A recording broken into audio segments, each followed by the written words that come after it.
ಎಲ್ಲ ಗೊತ್ತಿದೆ. ಅಕ್ಷತಾ ಪೂಜಾರಿಗೆ ಒಂದು ನ್ಯಾಯ ಸಿಗಬೇಕು ಅನ್ನೋ ದೃಷ್ಟಿಯಿಂದ ಬಂದಿದ್ದೇವೆ. ಬಡ ಹೆಣ್ಮಗಳು, ಶಾಲೆ ಕಲಿಯುವಂಥ ವಿದ್ಯಾರ್ಥಿನಿ. ಆದ್ದರಿಂದ ಅವಳಿಗೆ ಎಲ್ಲ ಸಮಸ್ತ ಉಡುಪಿಯ ಬಂಧುಗಳು ಇವತ್ತು ನಮ್ಮ ಜೊತೆ ಸೇರಿದರು. ಜಾತಿ ನೀತಿ ನೋಡಲಿಲ್ಲ, ರಾಜಕೀಯ ನೋಡಲಿಲ್ಲ, ಎಲ್ಲರೂ ಒಟ್ಟಾಗಿ ಸೇರಿ ಅವಳಿಗೊಂದು ನ್ಯಾಯ ಕೊಡಬೇಕು ಅಂತ 4 ಗಂಟೆಗಳ ಅವಿರತ ಶ್ರಮದಲ್ಲಿ ಈಗ ಪೊಲೀಸ್ ವರಿಷ್ಠಾಧಿಕಾರಿಗಳು ಅವರು ಎಲ್ಲ ಮನಗಂಡು ನಮಗೆ ನ್ಯಾಯವನ್ನು ಕೊಟ್ಟಿದ್ದಾರೆ ಅಂತ ನಾನು ಬಹಳ ಸಂತೋಷದಿಂದ ಹೇಳ್ತೇನೆ. ಒಂದು ಹೆಣ್ಣು ತೇಜೋವಧೆ ಮಾಡುವುದು ಸುಲಭ. ಬಡ ಹೆಣ್ಣು ತಾಯಿ ಮನೆಯಲ್ಲಿ ಯಾರ್ಯಾರ ಮನೆಯಲ್ಲಿ ಕೆಲಸ ಮಾಡಿ ಅವಳನ್ನು ಇಷ್ಟು ಕಲಿಸಿದ್ದಾರೆ. ಇವತ್ತಿಗೆ ಅವಳ ಭವಿಷ್ಯ ಹಾಳಾದರೆ ಮುಂದೆ ಏನು ಎನ್ನುವ ಒಂದು ಪ್ರಶ್ನೆ ನಮ್ಮ ಮುಂದೆ ಬಂದಿದೆ.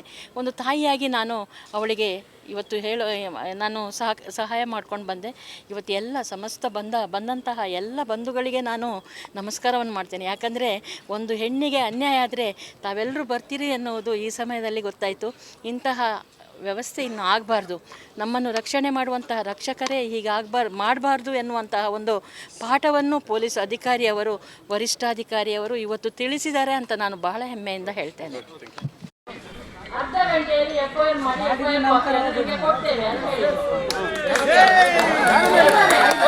5 ಜನ ಯಾರು ಹೋಗಿದ್ದಾರೆ, ದೇವೇಂದ್ರ ಮಗ ಯಾರೆಲ್ಲ ಹೋಗಿದ್ದಾರೆ, ಅವರು ಯಾರ ಮೇಲೆ ಕಂಪ್ಲೇಂಟ್ ಕೊಟ್ಟಿದ್ದಾರೆ, ಅವ್ರ ಮೇಲೆ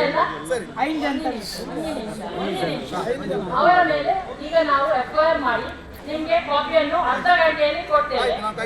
ಯಾರಾದ್ರೂ ಒಬ್ಬ ಕಾಯ್ತಾರೆ ಕಾಯಿ